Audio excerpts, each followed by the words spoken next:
ndakeka ujya ubona ibintu nk'ibi ndetse ukibaza uko bikorwa.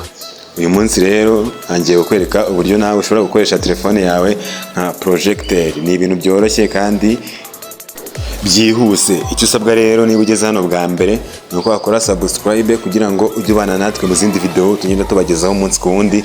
Urakoze cyane. Uraza n'ubundi ujye muri Play Store muri phone yawe bisanzwe, n'ubundi ugera muri search wandikemo ngo HD video projector. Nurangiza uhite byandikamo, ubundi bahita bakwereka app. Urahita ufata iyi ngiyi uhita ukora install, nzishyire muri phone yawe. Nimara kurangira kuyinstalla urahita uyifungura n'ubundi bisanzwe.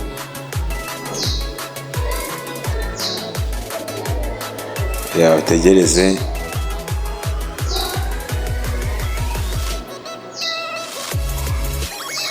Uhita ujya kuri continue. Ngira ngo n'undi urabibona yuko kabisa app ari buze kuyigufasha. Uhita ujya kuri OK.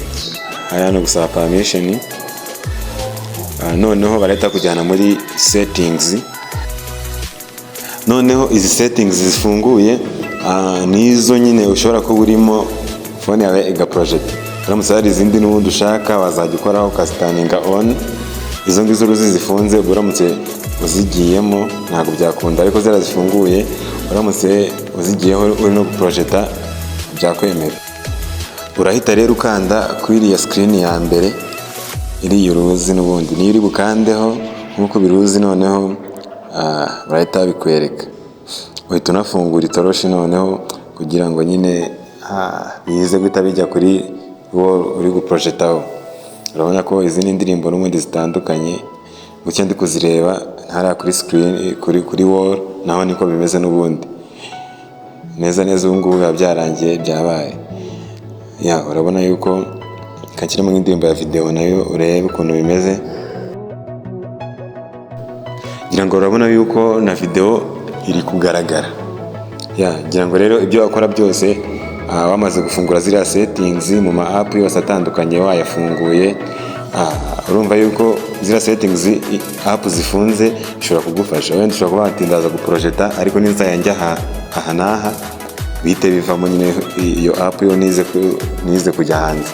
Ibyo rero bishobora kugufasha nyine, niyo mpamvu usanga zimwe zifunze izindi zifunguye.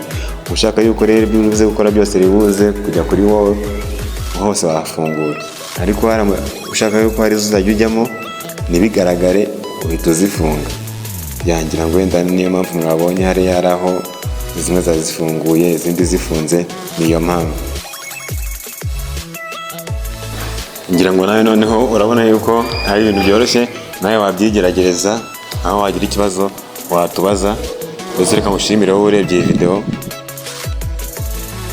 ubwire ngo bya byiza ukoze subscribe niba utarayikora, ndetse ugakora share n'abandi bantu batabizi nabo bakabimenya. Urakoze cyane.